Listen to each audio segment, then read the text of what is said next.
Hello everyone, स्वागत है आप सभी का आपके अपने यूट्यूब चैनल एग्जाम पास करें में। तो आज है 9 जनवरी 2022 और आज की क्लास में हम देखने वाले हैं 9 जनवरी 2022 से बनने वाले जितने भी जो इंपॉर्टेंट करंट अफेयर है वो सारे के सारे आज हम करने वाले हैं। लेकिन उससे पहले आपको एक छोटी सी इन्फॉर्मेशन दे दूं, क्योंकि कल थी 8 जनवरी और क्योंकि हमारी सुबह ठीक 6 AM हमारी डेली करंट अफेयर की वीडियो आती है। तो कल आपने देखा होगा कि कल 8 जनवरी की वहाँ पर कोई क्लास नहीं आई थी। उसका रीजन क्या था कि हमने कल एक अलग से वीडियो अपलोड की थी जिसमें हमने 1 से लेकर 7 जनवरी यानी पूरे सप्ताह की, जनवरी के पहले सप्ताह की जितने भी जो टॉप 50 प्लस करंट अफेयर के क्वेश्चन बनते थे जो एग्जाम को लेकर काफी इंपॉर्टेंट है, तो उनकी हमने क्लास एक कल अपलोड की थी। ओके, तो यानी कि कहने का मतलब ये है कि 8 जनवरी से बनने वाले हमारे क्वेश्चन अभी पेंडिंग रहते हैं।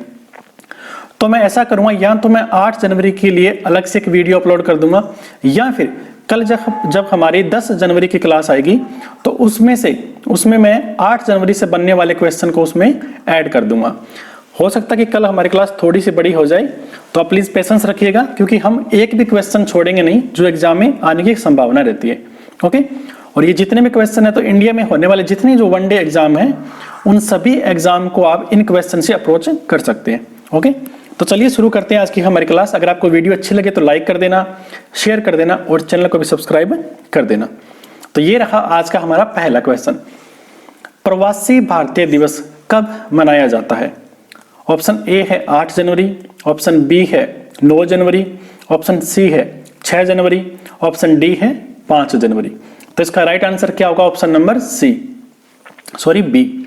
9 जनवरी को हर साल प्रवासी भारतीय दिवस मनाया जाता है। ये क्यों मनाया जाता है? क्योंकि देखिए महात्मा गांधी इसी दिन 1915 में दक्षिण अफ्रीका से हमारे देश में वापस लौटे थे, इसलिए क्योंकि वहां से वो हमारे देश में आए इसलिए उसे प्रवासी बोला गया। इसलिए हर साल 9 जनवरी को प्रवासी भारतीय दिवस मनाया जाता है। और ये पहला प्रवासी भारतीय दिवस कब मनाया गया था? तो वो 2003 में मनाया गया था दिल्ली में, 9 से 11 जनवरी 2003 के बीच। और इसकी जो शुरुआत हुई थी वो 2003 से हुई थी और उस समय हमारे प्रधानमंत्री कौन थे? अटल बिहारी वाजपेयी जी ने इसको शुरू किया था। एक कमेटी आपको याद रखनी है, लक्ष्मीमल सिंघवी कमेटी। तो ये किससे संबंधित है? तो ये प्रवासी भारतीय दिवस को मनाने को लेकर एक कमेटी बनी थी, ये उससे संबंधित है। तो आपके एग्जाम में इससे पूछ लेते हैं कि श्रीमल सिंघवी कमेटी किससे संबंधित है? तो प्रवासी भारतीय दिवस को शुरू करने के से संबंधित है। इसीलिए एक प्रवासी भारतीय सम्मान भी दिया जाता है। ये भी आपको न्यूज में आपने काफी बार देखा होगा। तो आगे जब भी इसका न्यूज में आएगा कि किसको ये सम्मान मिला है, तब हम आपके लिए वो न्यूज ले आएंगे। अब देखते हैं कि जनवरी के अब तक हमारे कौन कौन से इंपॉर्टेंट डे हो चुके हैं, क्योंकि हम साथ में सब कुछ रिवीजन करते चलेंगे। तो 1 जनवरी को हमने क्या मनाया था? तो ग्लोबल फैमिली डे मनाया था। 3 जनवरी को क्या मनाया था? तो फेस्टिवल ऑफ स्लीप डे। 4 जनवरी को विश्व ब्रेल दिवस। 5 जनवरी को national bird day of world. अब याद रखना है आपको, ये नेशनल बर्ड डे तो है राष्ट्रीय पक्षी दिवस, पर ये विश्व का है ना कि भारत का है।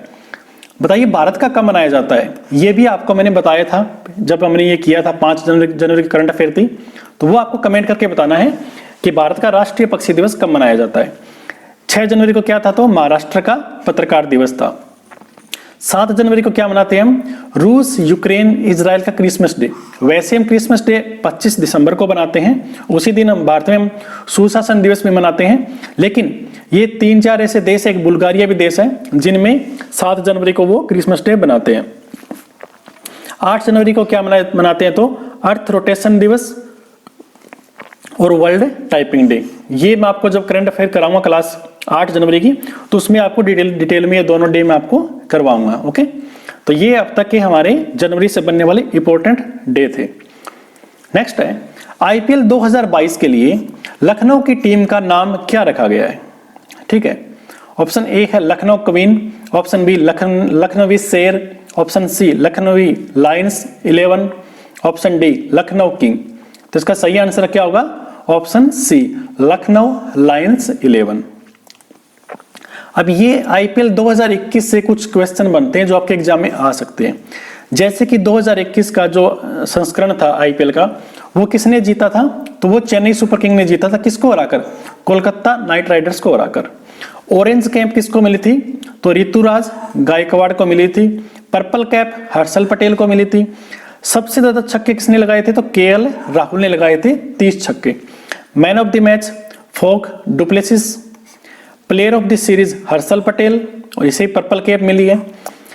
Fair play award Rajasthan Royals को मिला था। और सर्वश्रेष्ठ इमर्जिंग प्लेयर तो कौन थे?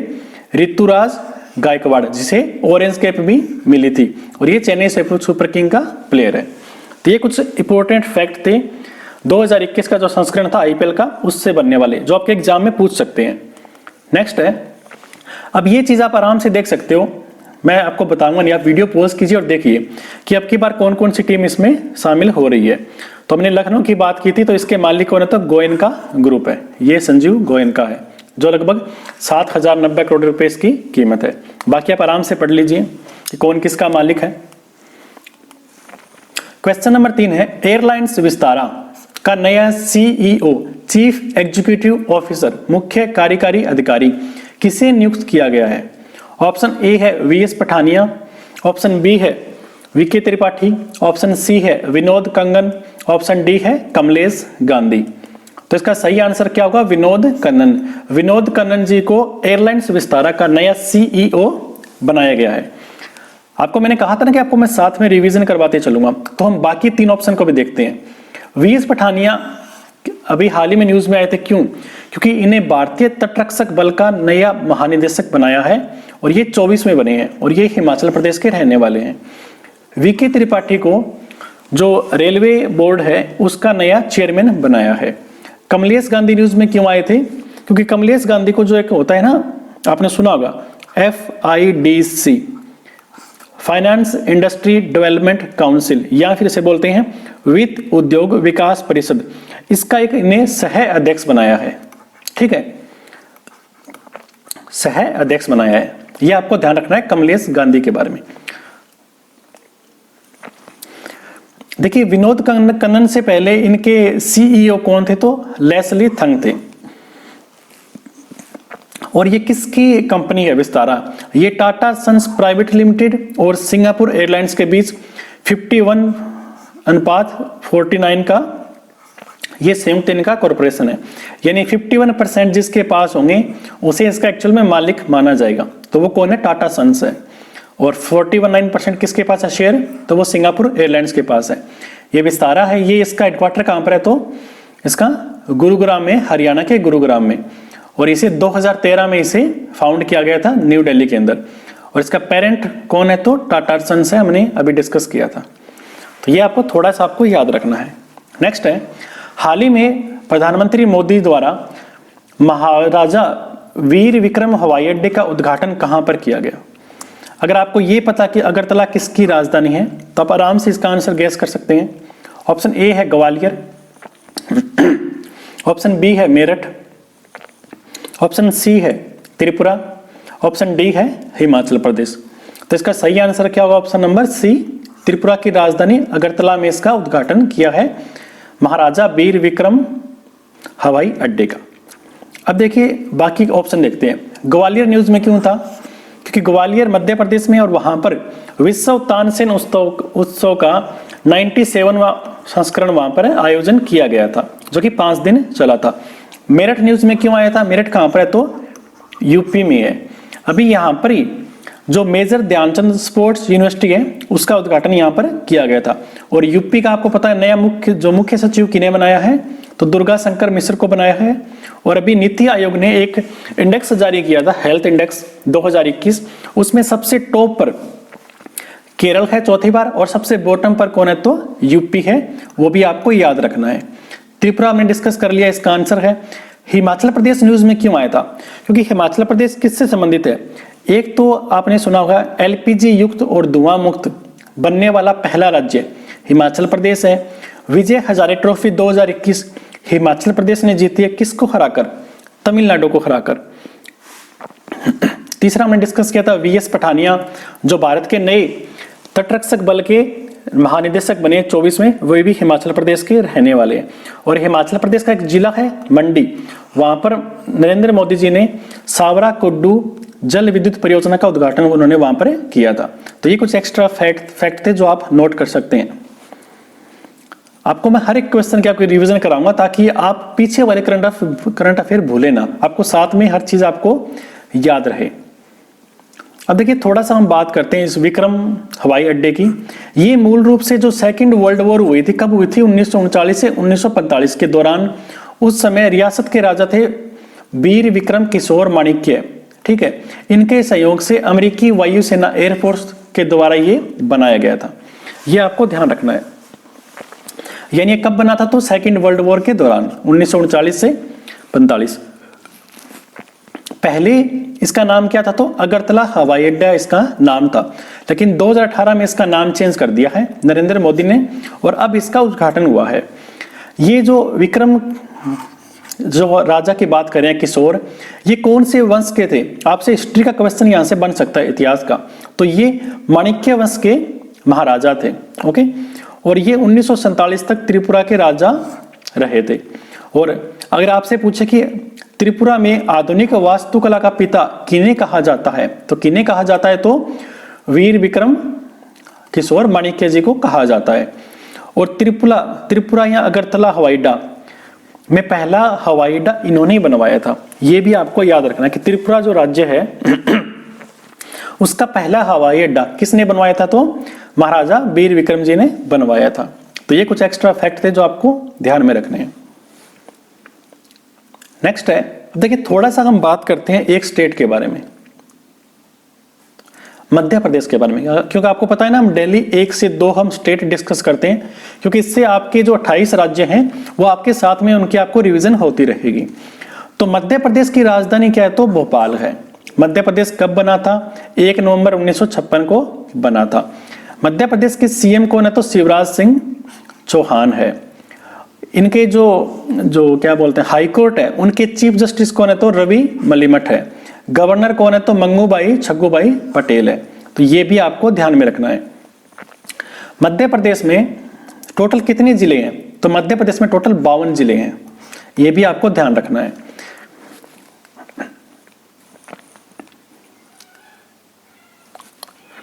और मध्य प्रदेश में लोकसभा सीट कितनी है? तो 29 सीट है। राज्यसभा सीट 11 है और विधानसभा सीट 230 प्लस 1 231 है। राज्य पशु क्या है मध्य प्रदेश का? तो बारहसिंगा है। राज्य पक्षी दूधराज है।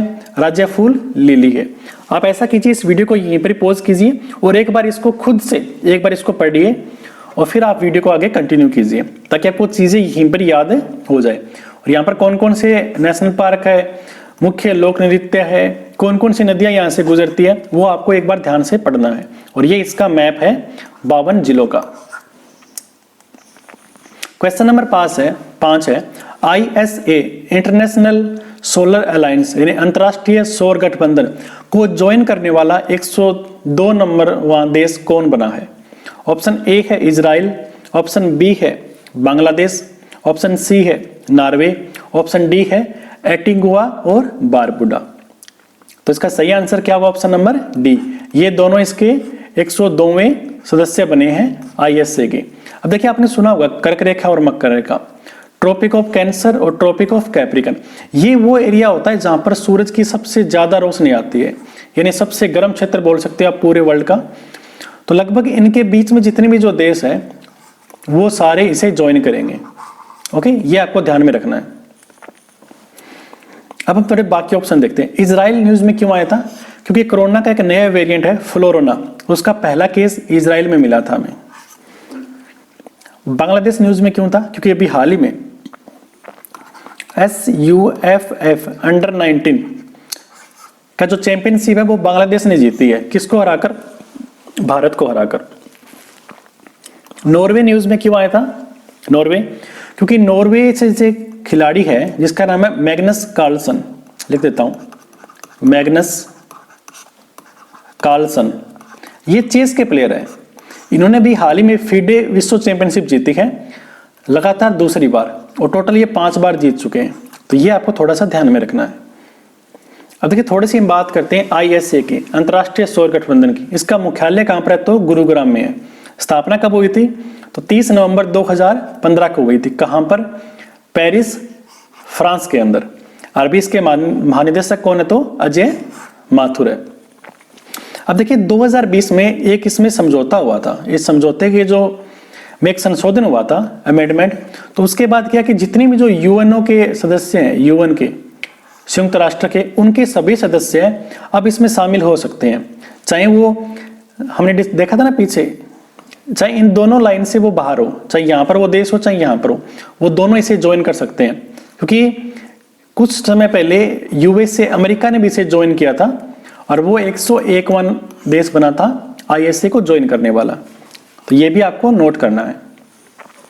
क्वेश्चन नंबर 6, फोटो पत्रकारिता के लिए रामनाथ गोयनका पुरस्कार किसे मिला है? तो ये उस शख्स की फोटो है।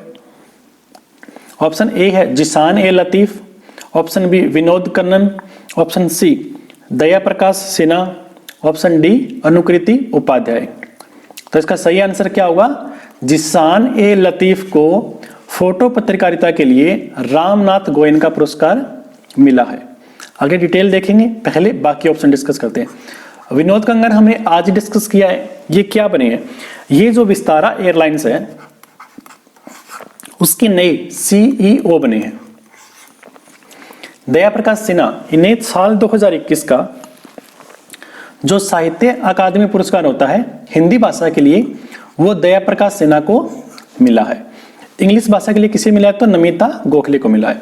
अनुकृति उपाध्याय, इन्हें साल 2021 का जो सुशीला देवी पुरस्कार होता है, सुशीला देवी पुरस्कार, वो इन्हें मिला है अनुकृति उपाध्याय को उनके उपन्यास के लिए। तो ये आपको बाकी फैक्ट आपको याद रखने हैं। आपका मैंने रिवीजन करवा दिया है पिछले करंट अफेयर का। अब देखिए जिशान लतीफ है, इन्हें रामनाथ गोयनका पुरस्कार मिला है। और ये रामनाथ गोयनका पुरस्कार किसे मिलता है? तो देश के निष्पक्ष पत्रकार को दिया जाता है। और वो पत्रकार किसी भी राजनीतिक पार्टी या धर्म के लिए का पक्ष लिए बिना सही पत्रकारिता करता है। मतलब वो ना तो किसी राजनीतिक पार्टी का होता है, ना किसी विशेष रिलीजन का होता है। वो अपना काम बिल्कुल निष्पक्ष तरीके से करता है। तो उसी को ये रामनाथ गोयनका पुरस्कार दिया जाता है। और ये साल 2006 से इसको स्टार्ट किया था, उसके बाद से ये हर साल इसको मिलता है। रामनाथ गोयनका कौन थे? तो ये भी एक पत्रकार थे, मीडिया के दिग्गज थे। और ये कहाँ के रहने वाले थे? तो ये बिहार के रहने वाले थे, जिनका जन्म 3 अप्रैल 1904 को हुआ था। नेक्स्ट है राष्ट्रीय स्वच्छ गंगा मिशन का नया महानिदेशक किन्हें बनाया है? ऑप्शन ए है अनिल प्रकाश जोशी, ऑप्शन बी है अशोक कुमार, ऑप्शन सी है दानिश सिद्दीकी, ऑप्शन डी है प्रदीप कुमार रावत। तो किन्हें बनाया है? अशोक कुमार को राष्ट्रीय स्वच्छ गंगा मिशन का नया महानिदेशक बनाया है। अनिल कुमार जोशी न्यूज में क्यों आए थे? अनिल कुमार जोशी, क्योंकि इनको जो मदर टेरेसा मेमोरियल अवार्ड होता है 2021, वो अनिल प्रकाश जोशी को मिला है। और इन्हें एक अलग पुरस्कार भी मिला हुआ है, पद्म भूषण। ये भी आपको ध्यान रखना है। दानिश सिद्दीकी को मरणोपरांत मुंबई प्रेस क्लब के द्वारा जर्नलिस्ट ऑफ द ईयर का अवार्ड भी मिला था, पत्रकार ऑफ द ईयर का। प्रदीप कुमार रावत ये हमारे देश के जो क्या बोलते हैं विदेश सचिव है। और ये फिलहाल चीन में भारत के अगले नए राजदूत बने हैं। इससे पहले कौन थे? तो विक्रम मिश्री थे, जिन्हें अभी हाल ही में जो उप राष्ट्रीय सलाहकार के पद पर नियुक्त किया गया है। तो ये भी आपको थोड़ा ध्यान रखना है। क्वेश्चन नंबर 8 है हाल ही में ONGC के CMD के रूप में किन्हें नियुक्त किया गया? Alka Mittal, option B Vinod Kannan, option C Zeeshan A Latif, option number D Ajay Kumar Kakkar. तो इसका सही आंसर क्या होगा? अलका मित्तल। और ये इसके बनने वाली पहली महिला है। ठीक है, इनकी CMD है, पहली प्रथम वुमेन CMD है ONGC की, oil and natural gas corporation या कंपनी। ठीक है, ये इसके बनने वाली नई CMD है अलका मित्तल। अब देखते हैं बाकी ऑप्शन। अजय कुमार कक्कड़ को कौन सा पुरस्कार मिला था? तो इन्हें प्रतिष्ठित अवार्ड होता है KBE पुरस्कार, Knight Commander of British Empire का पुरस्कार इन्हें मिला था। जिशान ए लतीफ, ये हमने अभी डिस्कस किया था पिछली स्लाइड में, इन्हें रामनाथ गोयल का पुरस्कार मिला है। विनोद कंगन ये क्या बने हैं? तो ये विस्तारा एयरलाइंस के नए CEO बने हैं। क्वेश्चन नंबर 9 है, सबसे ज्यादा खुले में शौच मुक्त गांवों में कौन सा राज्य सबसे टॉप पर है? ऑप्शन ए है तमिलनाडु, ऑप्शन बी है उत्तराखंड, ऑप्शन सी है तेलंगाना, ऑप्शन डी है महाराष्ट्र। तो इसका सही आंसर क्या होगा? तेलंगाना। सबसे ज्यादा खुले में शौच मुक्त गांवों में कौन सा राज्य टॉप पर है? तो तेलंगाना है। और तेलंगाना अभी न्यूज में आया भी था। क्यों आया था? क्योंकि जो श्यामा प्रसाद मुखर्जी रू अर्बन मिशन है उसमें तेलंगाना ने टॉप किया था। तो ये भी आपको पता होना चाहिए। अब तमिलनाडु न्यूज में क्यों आया था? क्योंकि तमिलनाडु के सीएम ने एक सीएम डैश प्रणाली भी स्टार्ट की है, सीएम डैश प्रणाली। और दूसरा एक योजना थी जिसमें कपड़े के थैले वो यूज करेंगे, मिंदमम, मैं लिख देता हूं, MEENDUE, मिंदमम, MAN, मंजा पाई योजना। ये कौन से स्टेट से संबंधित है? तो ये तमिलनाडु से संबंधित है। उत्तराखंड न्यूज में क्यों आया था? क्योंकि उत्तराखंड के वहां के नए ब्रांड एम्बेसडर बनाया है ऋषभ पंत को, जो एक क्रिकेटर है। महाराष्ट्र न्यूज में क्यों आया था? क्योंकि महाराष्ट्र के सीएम ने अभी एक नई स्कीम लॉन्च की है जिसका नाम क्या है? एक एप्लीकेशन लॉन्च की है, चलो मोबाइल एप्लीकेशन और चलो स्मार्ट कार्ड। ये महाराष्ट्र ने स्टार्ट किया है। आज का हमारा 10वां क्वेश्चन है, हार्टफुलनेस इंटरनेशनल योगा अकादमी की आधारशिला कहां पर रखी है? हमारे जो केंद्रीय आयुष मंत्री है सर्बानंद सोनोवाल ने। तो ऑप्शन ए है गुरुग्राम, ऑप्शन बी है मेरठ, ऑप्शन सी है ग्वालियर, ऑप्शन डी है हैदराबाद। तो इसका सही आंसर क्या होगा? Option number D, Hyderabad. Hyderabad में ही हमारे जो केंद्रीय आयुष मंत्री है सर्बानंद सोनोवाल, उन्होंने इस अकेडमी की आधारशिला रखी है। हैदराबाद न्यूज में भी पहले भी आया था। क्यों आया था? क्योंकि दुनिया की जो दूसरी सबसे बड़ी जो सिटिंग स्टेच्यू है वो उसकी स्थापना हैदराबाद में हुई है। उसकी हाइट कितनी है? तो लगभग 216 फीट है और वो रामा अनुज आचार्य की स्टेच्यू बनाया है। और सबसे बड़ी को कहां पर है? तो वो थाईलैंड में है, वो शायद वो लगभग 308 फीट ऊंची है। ये भी आपको ध्यान रखना है। मेरठ में हमने डिस्कस किया था Major Dhyanchand sports university. Gwalior में जो विश्व तानसेन उत्सव उसका आयोजन हुआ था 5 दिन का। अब थोड़ी सी हम बात करते हैं कि इसके बारे में। ये जो हमने अकादमी खोली है हार्टफुलनेस इंटरनेशनल योग अकादमी, इसकी आधारशिला कहां पर रखी है? तो हैदराबाद में रखी है, जो कि तेलंगाना में है। किसने रखी है? हमारे आयुष मिनिस्टर है केंद्र के सर्बानंद सोनोवाल। और यहाँ पर हमारा जो आजादी का अमृत महोत्सव है उसके हिस्से के रूप में यहाँ पर 75 करोड़ सूर्य नमस्कार भी पहले यहाँ पर शुरू की है। ठीक है, अब देखिए सूर्य नमस्कार जो है उसका शाब्दिक अर्थ क्या होता है? सूरज को प्रणाम करना। और ये प्रोजेक्ट 20 फरवरी तक ये चलेगा और जिसे हमारे कुछ केंद्रीय मंत्रालय है उसके द्वारा इसे ऑर्गेनाइज किया जाएगा। और इसका नेतृत्व कुछ 5 इंटरनेशनल संगठन है, जैसे कि पतंजलि योगपीठ, हार्टफुल इंस्टीट्यूट, ये है NYSF नेशनल योगासन स्पोर्ट्स फेडरेशन, गीता परिवार और क्रीड़ा भारती द्वारा इसे आयोजित किया जाएगा। तो ये आपको थोड़ा सा ध्यान में रखना है कि सूर्य नमस्कार पहल का क्या मतलब है। तो इसका मतलब है कि 75,000 करोड़ बार सूर्य नमस्कार करने की एक योजना है जो 20 फरवरी तक चलेगी। तो ये थी हमारी 9 जनवरी से बनने वाली टॉप 10 करंट अफेयर और उससे रिलेटेड हमने एक जो इंपॉर्टेंट फैक्ट है वो भी हमने डिस्कस किए। अगर आपको इसकी PDF चाहिए या आप इस क्वेश्चन की रिवीजन करना चाहते हैं तो आप हमारा ब्लॉग है www.exampaskare.com, उसको विजिट कर सकते हैं। उसका लिंक आपको वीडियो के डिस्क्रिप्शन में मिल जाएगा। ओके, तो वीडियो देखने के लिए धन्यवाद। अगर आपको वीडियो अच्छी लगी तो लाइक करना, शेयर करना और आपके अच्छे विचार आप कमेंट बॉक्स में डाल सकते हो। तो कल मिलते हैं ठीक सुबह 6 बजे। तब तक के लिए ऑल द बेस्ट। जय हिंद, जय भारत।